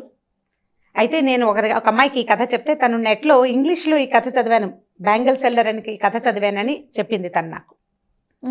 కానీ తన కూడా ఆథర్ ఎవరో తెలియదు. ఓకే, అంటే ఈ ఎక్సైట్మెంట్ తనకి కలగల కథ చదివితే. నేను చెప్పినప్పుడు వచ్చింది ఆ అమ్మాయికి, ఆ ఇంగ్లీష్లో కథ చదివితే ఇది ఇలాంటిది అమ్మవారి చేతిలో వచ్చినాయని రాశాడు, గాడెస్ కనపడిందని రాశాడు అని చెప్పింది అనమాట. బట్ నేను ఇంటర్నెట్లో సెర్చ్ చేశాను, కానీ నేనేం సాధించలేకపోయాను ఆ కథను. అంటే సరిగ్గా మనం అడగాలి కదా ఈ స్టోరీ అని, రైటర్ పేరు ఏదైనా స్టోరీ పేరు చెప్పాలి. నేను 2 చెప్పలేకపోయాను, దాంతో నేను తెలుసుకోలేకపోయాను. ఈ కథ తెలుసుకోండి అమ్మా, పిల్లలకి వీలైతే కథ చెప్పగలిగితే దీన్ని బ్రీఫ్ చేసుకుని చెప్పండి మొదటిది. తర్వాత ఎవరికైనా ఈ రైటర్ పేరు కనుక తెలిస్తే, అంటే ఇది డీటెయిలింగ్ మారిపోయింది, నా భక్తి కూడా తోడైంది కదా, నాకు కూడా అమ్మవారి మీద ఉన్న భక్తి దీనికి తోడైంది. అందుకని కథలో కొంత డీటెయిల్స్ మారిన, ఫ్రేమ్ మాత్రం ఇదే కథ. రైట్. అమ్మవార్లకి సంబంధించిన కథలు గతంలో మనం కొన్ని మాట్లాడుకున్నాము. ఈ మధ్య ఎక్కువగా మనం చేయలేదు కదా, అందులో మనం సిరీస్లోకి వెళ్ళాం కదా. సో ఏదైనా ఒక అమ్మవారి కథ చెప్పుకుందామండి. దేవి భాగవతం నుంచి ఒక కథ చెప్తాం. మామూలుగా మనం ఎట్లా చెప్పుకుంటాం, పూజ ఒక విధానం ప్రకారం చేయాలి. ఆ విధి విధానాలని పాటిస్తేనే అమ్మవారి అనుగ్రహం లేదా అయ్యవారి అనుగ్రహం కలుగుతుంది. ఏ విధానము తెలియని వాడిని కూడా అమ్మవారు అనుగ్రహిస్తుంది అని చెప్పే కథల్లో ఈ భాగవతంలో మనకి చాలా కథలు కనిపిస్తాయి. నా ఫేవరెట్ కథ ఇది సుదర్శనుడి కథ. ఈ సుదర్శనుడు అంటే ఒక రాజుగారి అబ్బాయి. ఇతను ఈ రాజుగారి అబ్బాయి అంటే మామూలుగా రాజరికపు వ్యవస్థలోనే ఇప్పటి రాజులు కాదు కదా, పాతకాలపు రాజులు, సూర్యవంశం చంద్రవంశానికి చెందిన రాజులు చాలా పూజా విధానాల్లో ఉండేవాళ్ళు. అంటే వీళ్ళ తప్పనిసరిగా సంధ్యావందనం చేయాలి, రాజు తప్పకుండా నిత్యాగ్నిహోత్రిగా ఉండాలి, ఎక్కడికి వెళ్ళినా తప్పకుండా సంధ్యావందనం విధి చేసి తీరాలి. ఇది కృతయుగం నాటి కథే, ఎప్పటిదో చాలా పాత కథ అనుకుందాం. అయితే అంత పాత కథ అయినా కూడా అప్పుడు కూడా ఏ విధానము తెలియని వాళ్ళని అమ్మవారు అనుగ్రహిస్తుంది, భగవద్ అనుగ్రహం వాడికి దొరుకుతుంది అని చెప్పడం కోసమే ఈ కథ చెప్పబడింది అనమాట. అయోధ్య నగరానికి ధృతసంధి అనే ఒక రాజుగారు ఉండేవారు. ఈ అయోధ్య నగరపు రాజులకి అప్పుడు వివాహాలు, రాజులకు 2 పెళ్ళిళ్ళు 3 పెళ్ళిళ్ళు అవ్వడం చాలా సహజమైన సంగతి, పెద్ద విచిత్రం ఏం కాదు. ఈయనకి 2 భార్యలు ఉండేవారు. 2 భార్యలకి చెరుకో కుమారుడు ఉన్నారు, చిన్నపిల్లలు. అయితే పిల్లలు చిన్నవాళ్లుగా ఉండంగానే ఆయన మరణించారు. వేటకెళ్ళి ఒక సింహం బారిన పడి రాజుగారు అయోధ్య నగరాధిపతి మరణించారు. మరణిస్తే ఇప్పుడు ఈ 2 రాణులకి చెరుకో అబ్బాయి ఉన్నారు కదా, వాళ్ళిద్దరికీ వయసు ఎక్కువ వ్యత్యాసం లేదు. కానీ సాధారణంగా లోకసహజంగా పెద్దరాణి కుమారుడే రాజు అవటం సహజమైన సంగతి. పెద్దరాణి కుమారుడు జ్యేష్ఠుడు. పెద్దరాణి గారి పట్టపురాణి అయిన మనోరమాదేవికి ఓ కొడుకు సుదర్శనుడు, అతని పేరు. 4-5 సంవత్సరాల చిన్నపిల్లాడు, మెతకవాడు పిల్లాడు, మందకొడిగా ఉండేవాడు. బాగా మాటలు రాల. మనం ఇప్పుడు కూడా అట్లా పిల్లలు కనిపిస్తారు, 4 ఏళ్ళు వచ్చినా మాటలు రావు, ఎప్పటికో వస్తాయి. అయితే 2వ రాణి గారికి లీలావతీదేవికి కొడుకున్నాడు. వాడు మంచి చురుకైన పిల్లవాడు. ఒక 15-20 రోజుల వ్యత్యాసం ఉంది 2 అబ్బాయిలకి. కానీ జ్యేష్ఠుడే కదా, 10 రోజులు పెద్దవాడైనా పెద్దవాడే. అయితే ఏమైంది, రాజుగారు మరణించంగానే అప్పట్లో పద్ధతి ఏమిటి, రాజుగారు కనుక మరణిస్తే ఆ ఉత్తర క్రియలు అవి చేశాక పెద్ద కుమారుడు ఎవరైతే వాళ్ళని శాస్త్రోక్తంగా రాజుని చేసి మిగిలిన కథని మంత్రులు, సైన్యాధిపతులు, రాజ్యాంగమే నడిచిపోతూ ఉంటుంది. పిల్లాడికి కొంచెం బాగా వ్యక్తత వచ్చాక కాస్త విద్యాబుద్ధులు అవి నేర్పించి పూర్తి రాజరికాన్ని అబ్బాయి చేతిలో ఎప్పటికో పెట్టేవాడు. ఇప్పుడు ఈ 2లో ఎవరో ఒకరిని రాజుని చెయ్యాలి. శాస్త్రానికి రాజైనా ఈ పెద్ద పిల్లాడికి మాటామంతి ఏమీ లేదు, ఊరికే ఒక అందాల బొమ్మ, మాటలు రాల, చురుకైన వాడు కాదు, ఎవరైనా చూసి పలకరించడాలు అవి కూడా తెలీదు, మందకొడి పిల్లవాడు, మేధకుడు. అయితే ఏమైంది, ఈ 2 రాణుల తండ్రులు రంగంలోకి దిగారు. మా మనవడు జ్యేష్ఠుడు కాబట్టి మా వాడినే ఎక్కించాలని మనోరమాదేవి తండ్రి. జ్యేష్ఠుడైనా వీడికి మాటామంతి లేదు, చురుకైన వాడు కాదు కాబట్టి నా పెద్ద వ్యత్యాసం లేదు కాబట్టి మా మనవడిని ఎక్కించాలని 2వ భార్య లీలావతి తండ్రి అయినటువంటి యుధాజిత్తు 2 దిగారు రంగంలోకి. దిగేసరికల్లా మామగారులు 2 ఫైటింగ్కి పూనుకున్నారు. మా మనవడి రాజు అంటే ఎందుకంటే ఇప్పుడు ఈ రాజ్యంలో మనవడిని గనక ప్రతిష్ఠిస్తే రాజ్యం వాళ్ళ హస్తగతంగా ఉంటుంది, వాళ్ళ కథే నడుస్తుంది. అక్కడ 2 యుద్ధం చేశారు. యుద్ధంలో ఈ పెద్దరాణి గారి తండ్రి మరణించాడు. చిన్నరాణి గారి తండ్రి గెలుపొందాడు. ఆయన కొంచెం మంచి సాహసికుడు. ఎప్పుడైతే ఈ తండ్రి మరణించాడన్న ఈ వార్త తెలియంగానే ఆవిడ భయపడిపోయింది. ఇంకేముంది, పిల్లాన్ని చంపేస్తారు. భర్త లేడు, తండ్రి లేడు, పిల్లవాడేమో మేధకుడు. ఇక నా జీవితం నేను ఒకవేళ బతికున్నా సవితి కుమారుడి కింద బతకాలి, లేదా శత్రుశేషం ఉంచకూడదని యుధాజిత్తు కనుక భావిస్తే ఈ 4-5 పసి పిల్లవాడిని 4-5 ఏళ్లవాడిని అంతం చేయటం ఎంతసేపు. ఆవిడ భయపడిపోయింది, పారిపోవాలనుకుని ముందు యుద్ధంలో చనిపోయిన తండ్రికి ఉత్తర క్రియలు చేయాలి కదా. దానికోసమని చిన్నరాణిని అడిగింది, మా నాన్న చనిపోయాడు కదా, నేను ఉత్తర క్రియలు చేసుకుంటానని అడిగితే సరే ఒప్పుకుంది ఆవిడ. వాళ్ళిద్దరికీ పెద్ద మాత్సర్యం ఏమీ లేదు, నాన్న లేదో యుద్ధం చేస్తున్నారు అంతే. ఈవిడికి రాజుగారికి ఒక స్నేహితుడు ఉన్నాడు, చనిపోయిన రాజుగారికి విదల్లుడు అతని పేరు, మంత్రి. ఆ మంత్రి ఈ మనోరమాదేవి రాజ్యం అంటే ఆవిడ పుట్టిన ఊర్లకి దగ్గరలో ఊళ్ళవాడనమాట. మన పుట్టింటికి సంబంధించిన వాడంటే మనకు ఒక స్నేహం ఉంటుంది సహజంగా. ఆ విదల్లుండి పిలిచింది, మా నాన్నకు ఉత్తర క్రియలు చేద్దాము, ఈ పిల్లాడిని ఏం చేయాలి, నేనేం చేద్దామంటే అమ్మ పారిపోదామమ్మా అన్నాడు అతను. ఆ విదల్లుడు ఏంటంటే కొంచెం తృతీయ ప్రకృతిలాగా కనపడతాడు, పురుషుడైనా కూడా కొద్దిగా స్త్రీ రూపం, సుకుమారంగా ఉంటాడు. దాంతో అతనితో ఈవిడికి స్నేహం ఉంది కొంత. ఒక పిల్లాడిని ఎత్తుకుని తిప్పే దాదిని ఈ విదల్లుణ్ణి తోడు తీసుకుని నాన్నకు ఉత్తర క్రియలు చేసి అట్టించట్టే పిల్లాడిని ఎత్తుకుని పారిపోయింది రాణిగారు. ఇక్కడ లేదు. ఈ యుద్ధం అంతా పరిసమాప్తం చేసుకుని ఆ రాజుగారి సైన్యాన్ని అంతా స్వాధీనం చేసుకుని మనోరమాదేవి తండ్రి రాజ్యాన్ని కూడా స్వాధీనం చేసుకున్నాడు లీలావతి దేవి తండ్రి యుధాజిత్తు. ఇంటికి వచ్చి రాజ్యంలో చూసుకుంటే రాణిగారు లేదు, పెద్ద రాజకుమారుడు లేడు. ఏమైపోయారంటే ఉత్తర క్రియలు చేస్తానంటే వెళ్ళింది, పంపానన్నారు. ఉత్తర క్రియలు అయ్యేపోయినాయి. తర్వాత రాణిగారు పత్తాలేదు. ఇక వెతకటం మొదలుపెట్టారు. ఏంటంటే శత్రుశేషాన్ని ఉంచకూడదు. రాజ్యానికి రాజు కావలసిన వాడు ఒకడంటూ ఉంటే ప్రజలకి ఎప్పుడూ పెద్ద కుమారుడి మీద ఉంటుంది, అది తీసేయాలి. ఈయన ప్రయత్నం చేయటం మొదలుపెట్టాడు. ఈ పారిపోయిన ఈవిడ విదల్లుడు ధాత్రితో కలిసి ఎక్కడికో దిగంతాలకి పారిపోయి ఈ అయోధ్య నగరం నుంచి ఇంచుమించు కాశీ దాకా వెళ్ళిపోయింది ఆవిడ. వెళ్తే అక్కడ భరద్వాజ మహర్షి ఆశ్రమానికి చేరుకుంటే ఈ మేధకుడైన పిల్లవాడు ఒక దాసి ఒక కాస్త మెత్తగా కనపడే మంత్రితోటి తన దగ్గరకు వచ్చిన ఈ రాణిగారికి భరద్వాజ మహర్షి ఆశ్రయం ఇచ్చాడు. ఆశ్రమంలో ఉండమన్నాడు. ఉండమంటే అంత మహారాణి పాపం రాజుగారి పట్టపురాణి అంటే సింహాసనం మీద కూర్చోగలిగే ఆవిడ ఈ కుమారుణ్ణి బతికించుకోవడం కోసం ఇంకా ఆవిడ అక్కడ ఉండిపోయింది. రోజులు గడుస్తున్నాయి. యుధాజిత్తుకి ఇక తెలిసిపోయింది రాణిగారు ఇక్కడ ఉంది అని. ఆయన భరద్వాజ ఆశ్రమానికి మీదకి ఆశ్రమం మీదకి దండెత్తి రాల. అప్పట్లో ఋషి ఆశ్రమాలని దండెత్తటము వాటిని ఏదైనా చేయటము అలాంటి ప్రక్రియలకి పూనుకునేవాళ్ళు కాదు. దానికి దగ్గరలో ఉన్న ఒక రాజ్యంలో విడిది చేసి భరద్వాజుడికి కబురు చేశాడు, నీ దగ్గరున్న ఈ మనోరమాదేవిని ఆ పిల్లాడిని నాకు అప్పచెప్పమని. భరద్వాజుడు శతవిధాలా నేను అప్పచెప్పను అనేసాడు. అప్పచెప్పను, ఆ అమ్మాయికి సహాయం లేదు, ఆవిడకి రాణిగారికి సహాయం లేదు, తండ్రి లేడు, భర్త లేడు, అబల, ఆవిడేం చేస్తుంది? నువ్వు ముందొచ్చి ఉంటే ఏం చేసేవాడినో, ఆమె ముందొచ్చింది. పైగా పిల్లవాడు మేధకుడు, ఋషాశ్రమంలో పెరుగుతాడు, మెల్లిగా ఋషి అయిపోతాడు, నీకేం అడ్డం రాడు. కాబట్టి నువ్వు ఈ ప్రక్రియ మానుకోమని ఆయన భరద్వాజుడు యుధాజిత్తుని వెనక్కి పంపించేశాడు. కానీ వాళ్ళ దృష్టి మాత్రం ఇక్కడ ఉంది. ఈ పిల్లాడు ఏదో ఆశ్రమంలో అందరితో పాటు తిరుగుతూ ఆడుకుంటూ ఉండేవాడు. కొంచెం 5-6 సంవత్సరాలు వచ్చినాయి. ఒకరోజు ఏమైందంటే ఈ ఆశ్రమంలో పిల్లలందరూ ఆడుకుంటున్నప్పుడు సంస్కృతంలో మాట్లాడుకుంటారు. ఈ మాట్లాడేటప్పుడు ఈ తృతీయ ప్రకృతిలాగా కనపడతాడని చెప్పాను కదా విదల్లుడు మంత్రి.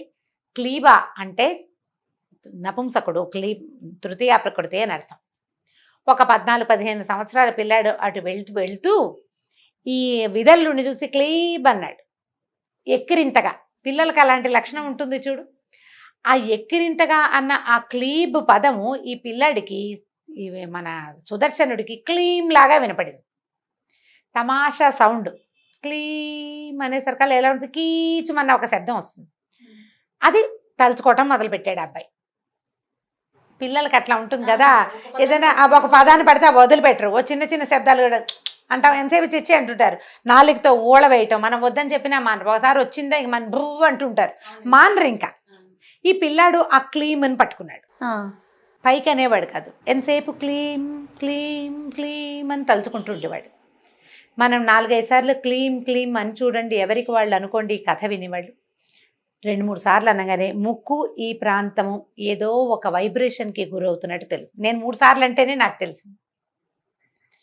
క్లీమ్ అనేది కామరాజ బీజం, అమ్మవారి బీజాక్షరం. రటనగా అనయ సరికల్లా అందులో నుంచి ఒక పాజిటివ్ ఎనర్జీ వైబ్రేషన్స్ వచ్చేస్తాయి బయటికి. చిన్న పిల్లాడు ఇక అదే పైగా అన్న కొందికి ఒక ఉద్విగ్నత, ఒక ఉద్రేకం వస్తుంటుంది లోపల. అనుకుని చూడండి, మనం ఓంకారం చేస్తామా, పదే పదే ఓంకారం చేస్తే మెదడు తెరుచుకుపోతున్నట్టుగా అనిపిస్తుంది మనకి. ఓంకారం చేసే ప్రణవాక్షరం చేసే అలవాటు ఉన్న వాళ్ళు అసలు మానరు. ఎందుకంటే ఈ ప్రణవోపాసన ఎంత ఉత్సాహాన్ని, ఎంతో ప్రశాంతతని ఇస్తుంది. మనం స్తోత్రాలు శ్లోకాలు చదువుకుంటామా, చదువుకుంటుంటే మనకు ఒక ప్రశాంతత వస్తుంటుందా? అలవాటైతే మానలేకపోతాం. ఈ బీజాక్షరాల ప్రభావం అలాంటిది. ఈ పిల్లాడు ఆ క్లీం బీజాన్ని పట్టుకున్నాడు. ఇక అదే అదే అదే అదే అనగా అనగా అనగా అనగా వాడి మేధకుడుగా ఉండే వాడి బుద్ధి వికసించడం మొదలుపెట్టింది. వాడి లోపల చిక్కుముడులుగా ఉన్నటువంటి శక్తి ప్రసారం అన్ని పక్కలకి బ్రెయిన్లోకి ప్రసరించడం మొదలుపెట్టింది. మాటలు సరిగ్గా రాని పిల్లలకి ఇలాంటిది ఏదైనా ఒక బీజాక్షరాన్ని కనుక నేర్పిస్తే వస్తాయని దేవి భాగవతంలో చెప్పబడింది. ఈ చెప్పుకోగా ఈ పిల్లాడు క్రమంగా ఎలాంటి బుద్ధి కుదిరిక వచ్చిందంటే చూస్తే అది నేర్చేసుకుంటాడు. వీడు మేధకుడు అన్న ధ్యాస పోయింది. ఆశ్రమంలో ఉన్నాడు కదా, భరద్వాజాశ్రమంలో. ఆ వయసు రాజకుమారులకి ఎలాంటి విద్యలు నేర్పాలో అవన్నీ నేర్పబడ్డాయి అతనికి. సాధారణంగా అక్కడ ఒక పిల్లాడు ఉన్నాడు, అందరూ చదువుకుంటారు, వాడు కూడా వాళ్ళతో పాటు వేదం చదువుకుంటాడు. రాజకుమారుడు క్షత్రియోచితమైన ఉంటే బాణం వేయటాలు అవి ఇవి నేర్పించారు. యుద్ధం చేయటం కోసం కాదు, సాదాగా జరిగింది. ఈ నేర్చుకుంటున్న విద్యకి ఈ బీజాక్షరపు తాలూకు ప్రతిభ తోడైపోయింది. దాని ప్రభావం తోడయి వీడికి విపరీతమైన బుద్ధి వికాసం కలిగింది ఆ అబ్బాయికి.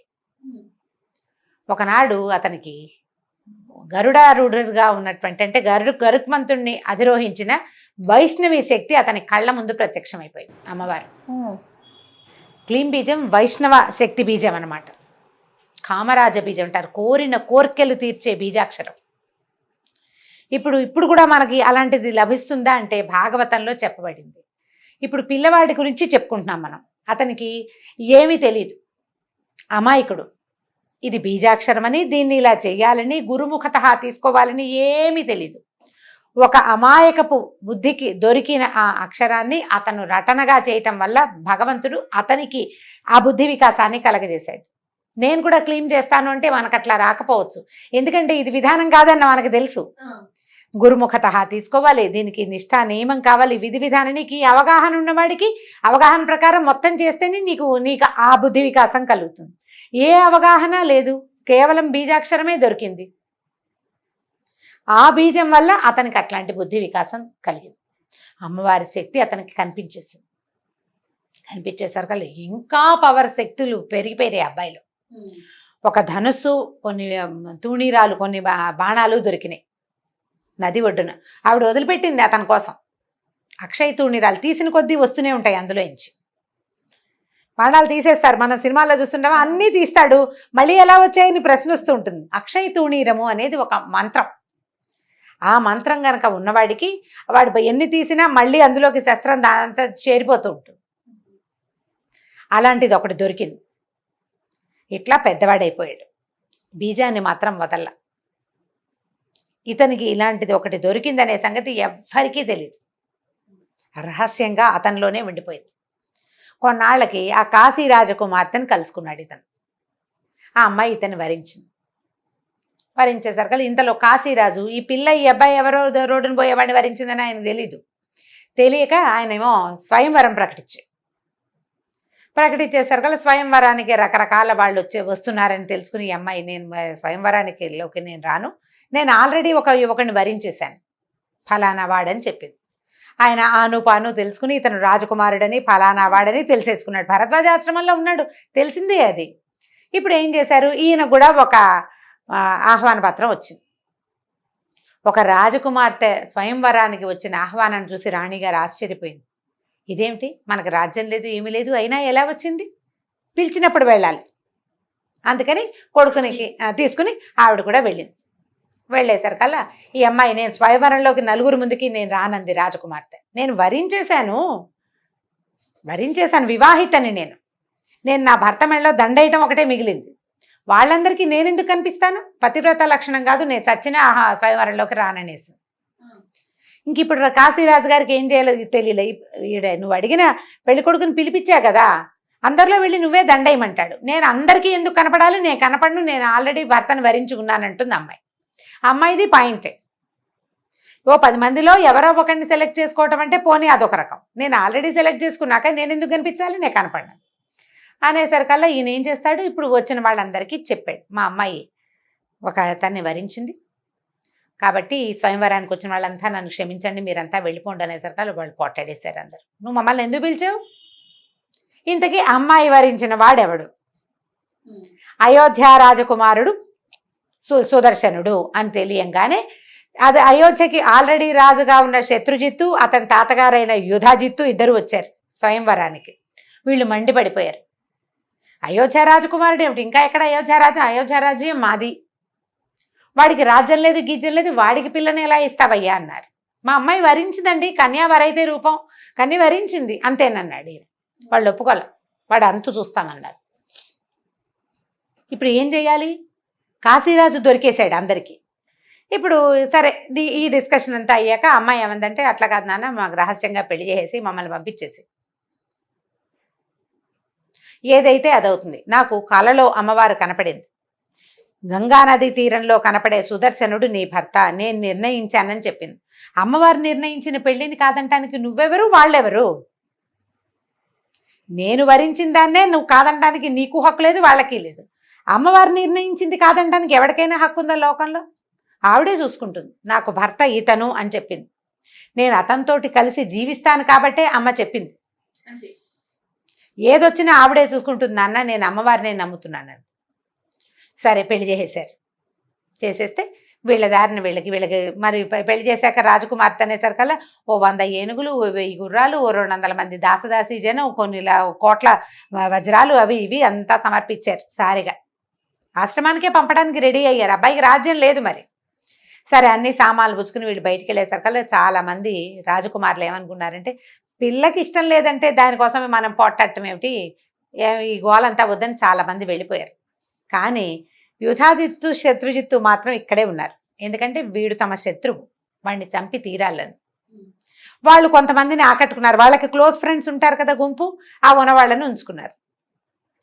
వాళ్ళు యుద్ధానికి పూనుకున్నారు. యుద్ధానికి పూనుకుంటే ఈ రథం ఎక్కి కనపడుతున్న కుర్రాడుని వీళ్ళు సామాన్యంగా మేధకుడుగా, బుద్ధి లేనివాడు అంటే మనసు వికసించని వాడిగా భావించిన వాడు తేరిట్లా చూడ్డానికి కూడా వీళ్ళేనంత వెలిగిపోతున్నాడు. వాడి లోపల ఉన్న శక్తి ఎంత ప్రచండమైన శక్తి ఉంది లోపల, అది కనపడుతుంది కదా. ఈ కనపడుతోంది, బాణం తీసి వేస్తుంటే వాడు ఏం తీస్తున్నాడో ఏం వేస్తున్నాడో తెలియటలేదు, పడిపోతున్నాయి శర పరంపర. మిగిలిన వాళ్ళంతా బాబు వీళ్ళ కోసం పెట్టుకోకూడదు మనం మొత్తం అంతా వెళ్ళిపోయారు. వీళ్ళిద్దరూ మాత్రం మిగిలారు. ఎప్పుడైతే వీళ్ళు ప్రత్యక్ష యుద్ధానికి పూనుకున్నారో అమ్మవారు వచ్చి ఆకాశ మార్గంలో నిలబడి చూస్తోందట పైనుంచి. దేవతలందరూ పైనుంచి చూస్తున్నారు. పరాశక్తి తన అనుగ్రహాన్ని ఒకడి మీద ప్రసరింపజేస్తే వాడిని వాడిని ఎలా ఈవిడ హ్యాండిల్ చేస్తుందో చూడాలనుకుంటున్నారు. అమ్మవారి అనుగ్రహం ఎట్లా ఉంటుంది అని ఆవిడ పైన నిలబడి చూస్తోంది. దేవతలంతా చూస్తున్నారు. యుద్ధం జరుగుతోంది. సడన్గా అమ్మవారి వైపు నుంచే 2 బాణాలు వచ్చి ఈ యుధాజిత్తుకి శత్రుజిత్తుకి తగిలినాయి. ఇతను యుద్ధం ఆపుతున్నాడు కానీ వాళ్ళని చంపే ఉద్దేశంలో లేడు. ఎందుకంటే అతను కోరుకోలేదు వీళ్ళని చంపైనా ఈ అమ్మాయిని తీసుకోవాలనుకోవటల్లా. చంపడం అసలు అతని ఉద్దేశం కానే కాదు, కేవలం యుద్ధం చేస్తున్నాడు అంతే. దాంతో వాళ్ళిద్దరూ పడిపోయారు. పడిపోగానే ఈ కాశీరాజు, ఆ వచ్చిన సైనికులు అందరూ ఈ ఆకాశ మార్గంలో కనపడుతున్న అమ్మవారిని చూసేశారు. అందరూ ప్రత్యక్ష నేత్రంతో చూశారు. ఇక అసలు జయధ్వానాలు మిన్ను ముట్టిపోయినాయి.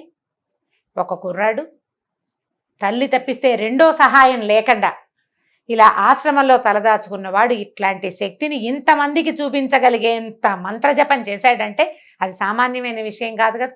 అందరూ వేనేళ్ళు పొగిడారట. పైనుంచి దేవదుందుబులు మోగినాయి, పుష్పవృష్టి కురిసింది అతని మీద.